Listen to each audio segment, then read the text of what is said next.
Here I have Renault Captur, and let me show you how to set up the profile lock on the following car. So at the very beginning, let's start by using the home screen. Then let's find here and select the apps icon. From the apps view, you need to find here and select the settings. Let me just tap settings.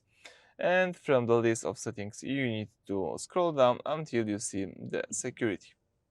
And now all you need to do is tap profile lock.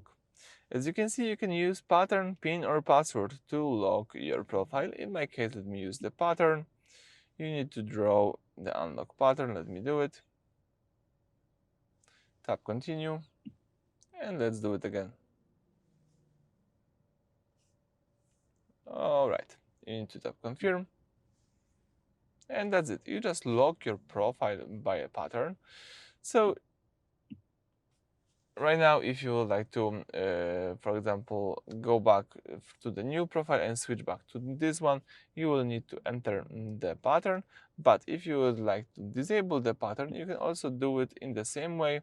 Let me tap settings, choose here the security, select profile lock. You need to now enter your pattern, as you can see.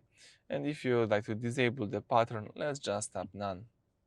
So let's tap remove the screen lock, and right now you are back with no profile lock. So that's it for this video. Thank you for watching. Please subscribe to our channel and leave thumbs up.